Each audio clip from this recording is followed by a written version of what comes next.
ನಮಸ್ತೆ ಆತ್ಮೀಯರೇ, ವೆಜ್ ಊಟ ತಿಂಡಿ ಚಾನಲ್ಗೆ ಸ್ವಾಗತ. ನಾನು ಶ್ರುತಿ. ಇವತ್ತಿನ ಈ ವಿಡಿಯೋನಲ್ಲಿ ಸೂಪರ್ ಟೇಸ್ಟಿ ಆದಂತಹ, ಮಕ್ಕಳಿಗಂತೂ ಸಖತ್ ಇಷ್ಟ ಆಗುವಂತಹ ಈ ಬ್ಲ್ಯಾಕ್ ಅಂಡ್ ವೈಟ್ ರೊಟ್ಟಿನ ಹೇಗ್ ಮಾಡೋದು ಅಥವಾ ಅಕ್ಕಿ ರಾಗಿ ರೊಟ್ಟಿನ ಹೇಗ್ ಮಾಡೋದು ಅಂತ ನೋಡೋಣ. ಮಾಡೋದು ಸುಲಭ, ಟೇಸ್ಟ್ ಆಸಮ್ಮು. ಮಕ್ಕಳಿಗಂತೂ ಸಖತ್ ಇಷ್ಟ ಆಗುತ್ತೆ. ಈಗ ಹಾಲಿಡೇಸ್ ನಲ್ಲಿ ಮಕ್ಕಳು ಎಂಜಾಯ್ ಮಾಡ್ಕೊಂಡು ತಿಂತಾರೆ. ನೀವು ಒಂದ್ ರೊಟ್ಟಿ ಕೊಟ್ರೆ ಮಕ್ಕಳು ಇನ್ನೊಂದು ಅರ್ಧ ರೊಟ್ಟಿ ಹಾಕಮ್ಮ ಅಂತ ಹೇಳೋದಂತೂ 100% ಫಿಕ್ಸು. ಹಾಗಿದ್ರೆ ಈ ಸಿಂಪಲ್ ಆದಂತಹ ಬ್ಲ್ಯಾಕ್ ಅಂಡ್ ವೈಟ್ ರೊಟ್ಟಿನ ಮಾಡೋದು ಹೇಗೆ ಅಂತ ನಾವು ಈಗ ನೋಡೋಣ. ಮೊದಲಿಗೆ ಅಕ್ಕಿ ರೊಟ್ಟಿಗೆ ಮತ್ತೆ ರಾಗಿ ರೊಟ್ಟಿಗೆ ಎರಡಕ್ಕೂ ನಾವು ಹೆಚ್ಚಿಟ್ಕೊಂಡಿರುವಂತಹ ವೆಜಿಟಬಲ್ಸ್ ನ ಹಾಕೊಳ್ತಾ ಇದ್ದೀನಿ. ನಾನು ಒಂದು ಹಸಿರು ಮೆಣಸಿನಕಾಯಿನ ಹೆಚ್ಚಿಟ್ಕೊಂಡಿದ್ದೀನಿ. ಅರ್ಧ ಹಸಿರು ಮೆಣಸಿನಕಾಯಿನ ಅಕ್ಕಿ ರೊಟ್ಟಿಗೆ ಸೇರಿಸ್ತಾ ಇದ್ದೀನಿ. ಇನ್ನು ಅರ್ಧನ ರಾಗಿ ರೊಟ್ಟಿಗೆ ಸೇರಿಸ್ತಾ ಇದ್ದೀನಿ. ಅದೇ ರೀತಿ ಕರ್ಬೇವಿನ ಸೊಪ್ಪು ಕೂಡ ಇದಕ್ಕರ್ಧ ಅದಕ್ಕೆ ಅಂದ್ರೆ ಸುಮಾರು ಒಂದು 2 ಎಸಳುಗಳಷ್ಟು ಕರ್ಬೇವಿನ ಸೊಪ್ಪನ್ನ ಹೆಚ್ಚಿಟ್ಕೊಂಡಿದ್ದೀನಿ. ಮತ್ತೀಗ ಆಲ್ಮೋಸ್ಟ್ 2 ಸ್ಪೂನ್ಗಳಷ್ಟು ತೆಂಗಿನಕಾಯಿ ತುರಿಯನ್ನ ಸೇರಿಸ್ತಾ ಇದ್ದೀನಿ.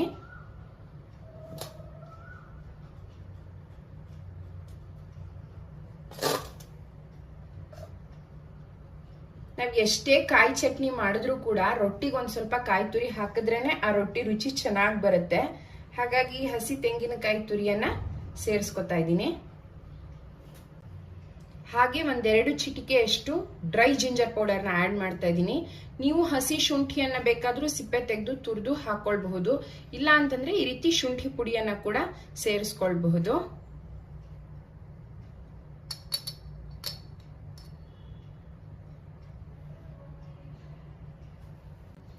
ಹಾಗೆ ದಪ್ಪದಾದ 1 ಈರುಳ್ಳಿಯನ್ನ ಸಣ್ಣದಾಗಿ ಹೆಚ್ಚಿಟ್ಕೊಂಡಿದ್ದೀನಿ. ಇದಕ್ಕರ್ಧ ಅದಕ್ಕರ್ಧ ಸೇರಿಸ್ತಾ ಇದ್ದೀನಿ.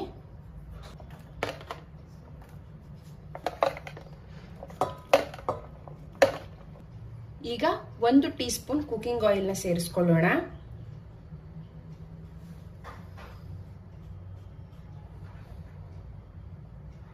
ನಾನಿವತ್ತು ರಿಫೈನ್ಡ್ ಆಯಿಲ್ ನ ಯೂಸ್ ಮಾಡ್ತಾ ಇದ್ದೀನಿ. ನೀವು ಯಾವ ಕುಕಿಂಗ್ ಆಯಿಲ್ ನ ಯೂಸ್ ಮಾಡ್ತೀರಾ ಅದನ್ನ ಹಾಕೊಳ್ಬಹುದು.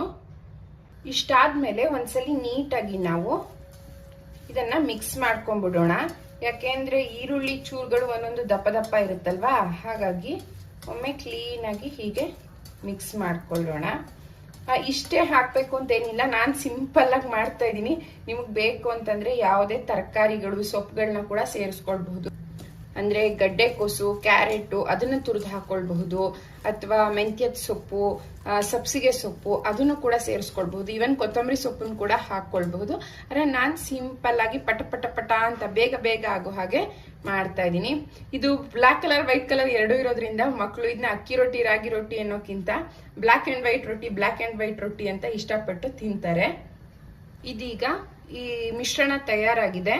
ಇದಕ್ಕೆ ನಾವು 1 ಕಪ್ನಷ್ಟು ಅಕ್ಕಿ ಹಿಟ್ಟನ್ನ ಸೇರಿಸ್ಕೊಳ್ತಾ ಇದ್ದೀನಿ.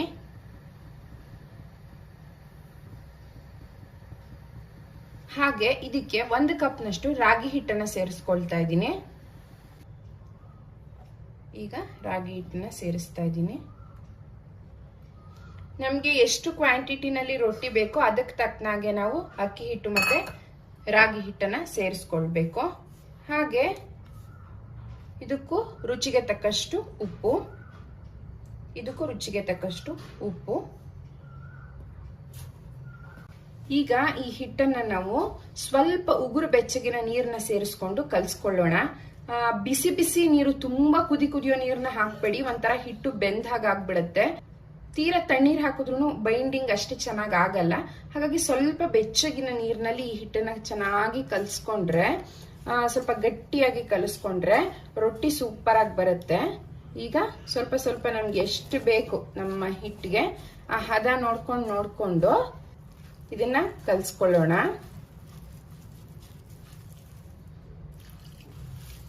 ಈಗ ಅಕ್ಕಿ ಹಿಟ್ಟನ್ನ ಕಲ್ಸಿಟ್ಕೊಂಡಿದೀವಿ.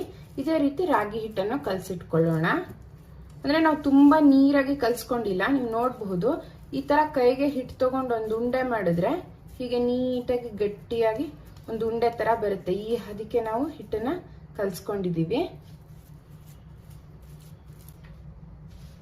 ಈಗ ಅದೇ ರೀತಿ ರಾಗಿ ಹಿಟ್ಟನ್ನ ಕೂಡ ನಾವು ಕಲ್ಸ್ಕೊಳ್ಳೋಣ.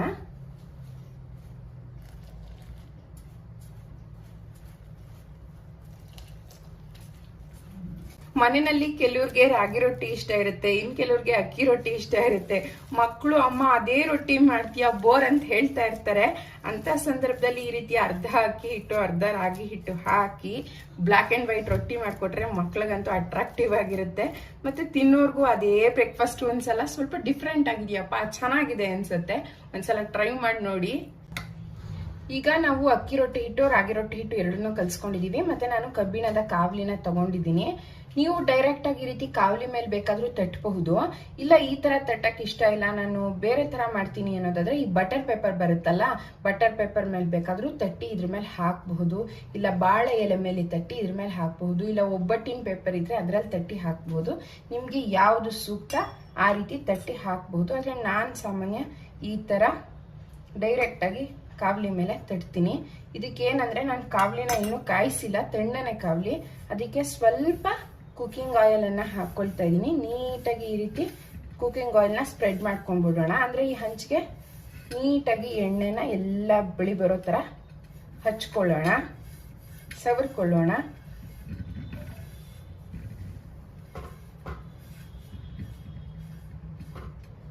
ಈಗ ನಾವು ಕಲಸಿಟ್ಟಿದ್ದಂತಹ ರೊಟ್ಟಿ ಹಿಟ್ಟನ್ನ ಅರ್ಧ ಅರ್ಧ ಸಮ ಪ್ರಮಾಣದಲ್ಲಿ ಅರ್ಧ ಅಕ್ಕಿ ಹಿಟ್ಟು ಅರ್ಧ ರಾಗಿ ಹಿಟ್ಟು ತಗೊಳ್ಳೋಣ.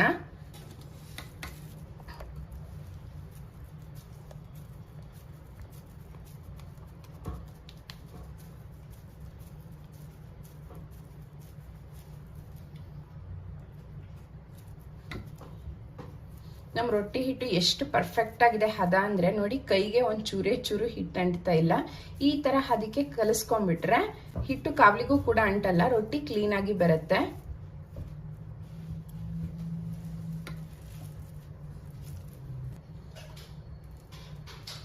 ಈಗ ನಾವು ಮಾಡ್ಕೊಂಡಿಟ್ಟಂತಹ ಹಿಟ್ಟೇನಿದೆ ಅದನ್ನ ಕರೆಕ್ಟ್ ಆಗಿ ಮಧ್ಯದಲ್ಲಿ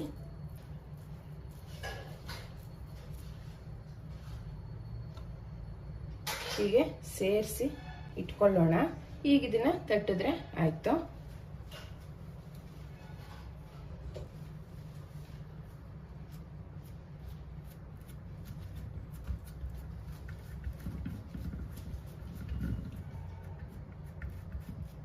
ಮತ್ತೆ ತಟ್ಟುವಾಗ ಸ್ವಲ್ಪ ಕೈಗೆ ಎಣ್ಣೆ ಹಚ್ಕೊಳ್ಳಿ, ಅವಾಗ ಹಿಟ್ಟು ಕೈಗೆ ಅಂಟಲ್ಲ.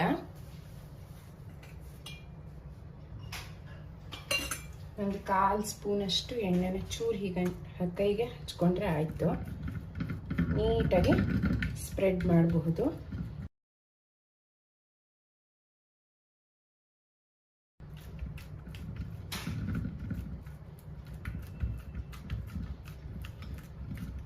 ನಿಮ್ಗೆ ಈ white and black colour mix ಆಗಿಬಿಡುತ್ತೆ ಅಂತ ಕನ್ಫ್ಯೂಷನ್ ಏನಾದ್ರೂ ಇದ್ರೆ ಇದ್ರ ಮೇಲೆ ನೀವು ಬೇಕಾದ್ರೆ ಒಂದು ಪ್ಲಾಸ್ಟಿಕ್ ಶೀಟ್ ಅನ್ನು ಹಾಕೊಳ್ಬಹುದು ತಟ್ಟುವಾಗ.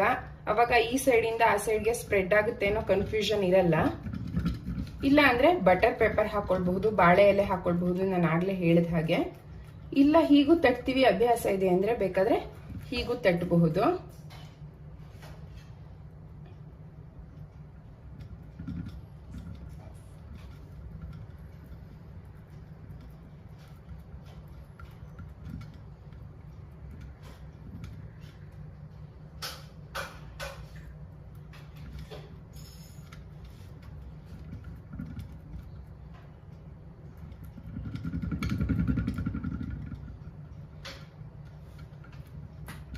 ಇವೆಲ್ಲ ನಮ್ಮ ಅಜ್ಜಿ ಕಾಲದಿಂದ ಮುತ್ತಜ್ಜಿ ಕಾಲದಿಂದ ಮಾಡ್ಕೊಂಡ್ ಬಂದಿರುವಂತಹ ತಿಂಡಿಗಳೇ. ಆದ್ರೆ ಅದೇ ತಿಂಡಿಗೆ ಒಂದ್ ಸ್ವಲ್ಪ ಡಿಫ್ರೆಂಟ್ ರೂಪ ಕೊಟ್ಟು ನಾವು ಮಾಡ್ಕೊಟ್ರೆ ಮಕ್ಳಿಗೆ ಅದೇ ಒಂಥರ ಸ್ಪೆಷಲ್ ಅನ್ಸುತ್ತೆ, ಅಟ್ರಾಕ್ಟಿವ್ ಅನ್ಸುತ್ತೆ. ಇದೇನ್ ದೊಡ್ಡ ಎಂಥ ಬ್ರೇಕ್ಫಾಸ್ಟ್ ಹಾಗ ಹೀಗ ಅಂತಲ್ಲ, ಮಾಡೋದ್ನೇ ಸ್ವಲ್ಪ ಪ್ರೀತಿಯಿಂದ ಸ್ವಲ್ಪ ವಿಶೇಷವಾಗಿ ಮಾಡ್ಕೊಟ್ಟಾಗ ತಿನ್ನೋರ್ಗಿನ್ನ ಜಾಸ್ತಿ ಖುಷಿ ಅನ್ಸುತ್ತೆ ಅಷ್ಟೇ. ತಿನ್ನೋರ್ ಖುಷಿ ಪಟ್ರೆ ಮಾಡಿದವ್ರಿಗೆ ಡಬಲ್ ಖುಷಿ ಆಗುತ್ತೆ.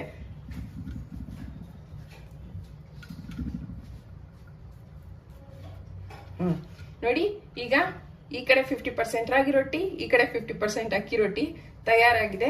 ನಿಮಗ್ ಸ್ವಲ್ಪ ಚೆನ್ನಾಗಿ ಬೇಯಬೇಕು ಅಂತ ಅನ್ಸಿದ್ರೆ ಮಧ್ಯದಲ್ಲಿ ಈ ತರ ಒಂದು ಸಣ್ಣ ಹೋಲ್ನ ಮಾಡಬಹುದು, ಯಾಕೆಂದ್ರೆ ಅಲ್ಲೊಂದ್ ಸ್ವಲ್ಪ ಎಣ್ಣೆ ಹಾಕಿದ್ರೆ ಇನ್ನೂ ಚೆನ್ನಾಗಿ ಬೇಯುತ್ತೆ ಅಂತ. ಈಗ ಇದನ್ನ ಬೇಯಿಸೋಣ. ನಾವು ತಟ್ಕೊಂಡಿದ್ದಂತಹ ರೊಟ್ಟಿ ಕಾವಲಿಯನ್ನ ಈಗ ಸ್ಟವ್ ಹಚ್ಚಿ ಸ್ಟವ್ ಮೇಲೆ ಇಟ್ಟಿದ್ದೀನಿ.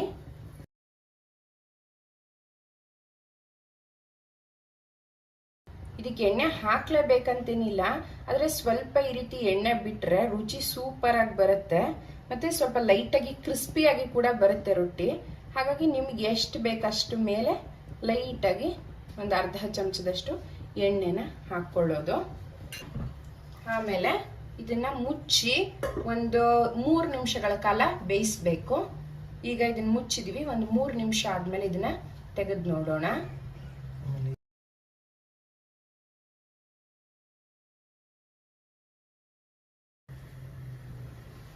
ಇದೀಗ ಸುಮಾರಾಗಿ ಒಂದು 3 ನಿಮಿಷಗಳ ಕಾಲ ಕಳೆದಿದೆ. ರೊಟ್ಟಿ ಬೆಂದಿದ್ಯಾ ಅಂತ ತೆಗೆದು ನೋಡೋಣ. ನೀವು ನೋಡ್ಬಹುದು ನೀಟಾಗಿ ಬೆಂದಿದೆ ರೊಟ್ಟಿ. ಆದ್ರೆ ನಾನೀಗ ಇಮಿಡಿಯೇಟ್ ಆಗಿ ಇದನ್ನ ಎಬ್ಬಲ್ಲ, ಯಾಕೆ ಅಂದ್ರೆ ಈ ರೊಟ್ಟಿ ಎಷ್ಟೇ ಚೆನ್ನಾಗಿ ಬೆಂದಿದ್ರು ನಾವ್ ಈ ರೀತಿ ಮುಚ್ಚಳ ತೆಗೆದ್ಮೇಲೆ ಇನ್ನೊಂದ್ 2 ನಿಮಿಷ ಬೇಯಿಸಿದ್ರೆ ರೊಟ್ಟಿ ಕ್ರಿಸ್ಪ್ ಆಗಿ ಬರುತ್ತೆ. ಹಾಗಾಗಿ ಇನ್ನೊಂದ್ 2 ನಿಮಿಷ ಹಾಗೆ ಬಿಡ್ತೀನಿ.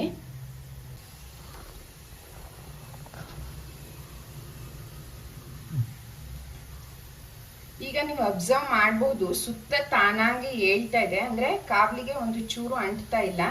ಈ ಹದದಲ್ಲಿ ಚೆನ್ನಾಗಿ ಬೆಂದಿದೆ, ಕ್ರಿಸ್ಪ್ ಆಗಿ ಬಂದಿದೆ ಅಂತ ರೊಟ್ಟಿ.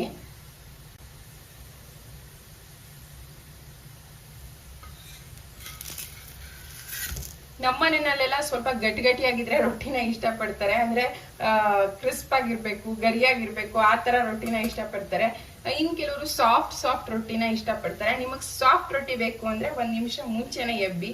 ಇಲ್ಲ ನಮಗೂ ಇದೇ ತರ ಗಟ್ಟಿ ಇರ್ಬೇಕು, ಸ್ವಲ್ಪ ಕ್ರಿಸ್ಪ್ ಆಗಿರ್ಬೇಕು ಅನ್ನೋದಾದ್ರೆ 1 ನಿಮಿಷ ಬಿಟ್ಟು ನಿಧಾನವಾಗಿ ಎಬ್ಬಿ ಅಷ್ಟೇ.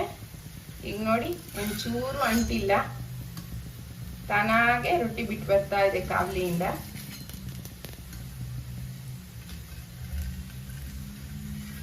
ಇಷ್ಟೇ, ಇದೀಗ ಬ್ಲಾಕ್ ಅಂಡ್ ವೈಟ್ ರೊಟ್ಟಿ ರೆಡಿ ಆಗಿದೆ. ನೋಡಿ ಕಾವ್ಲಿ ಒಂಚೂರು ಅಂಟಿಲ್ಲ. ಈಗ ಈ ರೊಟ್ಟಿನ ಸರ್ವ್ ಮಾಡೋಣ. ಇದೀಗ ಬಿಸಿ ಬಿಸಿ ಬಿಸಿ ರೊಟ್ಟಿ ತಯಾರಾಗಿದೆ. ಇನ್ನು ಹಬೆ ಕೂಡ ಬರ್ತಾ ಇದೆ, ಕಾಣಿಸ್ತಾ ಇರಬಹುದು.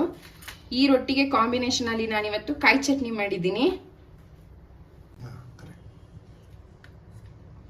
ಕಾಯಿ ಚಟ್ನಿ ಜೊತೆ, ಚಟ್ನಿ ಪುಡಿ ತುಪ್ಪದ ಜೊತೆ, ಅಥವಾ ಬರೀ ಮೊಸರು ಜೊತೆ, ಅಥವಾ ಹಾಗೆ ಪ್ಲೇನ್ ಆಗು ತಿನ್ಲಿಕ್ಕೆ ತುಂಬಾ ಚೆನ್ನಾಗಿರುತ್ತೆ. ಈ ರೊಟ್ಟಿ ಸೂಪರ್ ಟೇಸ್ಟಿ ಆಗಿರುತ್ತೆ.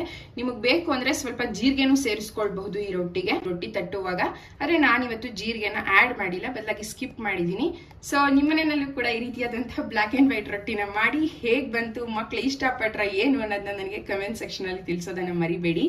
ಹಾಗೆ ನಮ್ ಇವತ್ತಿನ ಈ ಅಕ್ಕಿ ರೊಟ್ಟಿ ರಾಗಿ ರೊಟ್ಟಿ ಕಾಂಬಿನೇಷನ್ ಹಾಫ್ ಅಂಡ್ ಹಾಫ್ ರೊಟ್ಟಿ ನಿಮ್ಗೆ ಇಷ್ಟ ಆಗಿದ್ರೆ ಪ್ಲೀಸ್ ಕಮೆಂಟ್ ಸೆಕ್ಷನ್ ಅಲ್ಲಿ ತಿಳಿಸಿ. ಹಾಗೆ ವಿಡಿಯೋನ ಶೇರ್ ಮಾಡಿ. ಮತ್ತೆ ಇದುವರೆಗೂ ವೆಜ್ ಊಟ ತಿಂಡಿ ಯೂಟ್ಯೂಬ್ ಚಾನಲ್ಗೆ ಸಬ್ಸ್ಕ್ರೈಬ್ ಆಗಿಲ್ಲ ಅಂದ್ರೆ ಪ್ಲೀಸ್ ಸಬ್ಸ್ಕ್ರೈಬ್ ಆಗಿ ಅಂತ ಹೇಳ್ತಾ ಇವತ್ತಿನ ಈ ವಿಡಿಯೋನ ಇಲ್ಲಿಗೆ ಮುಗಿಸ್ತಾ ಇದ್ದೀನಿ. ನೆಕ್ಸ್ಟ್ ವಿಡಿಯೋನಲ್ಲಿ ಮತ್ತೆ ಸಿಗೋಣ.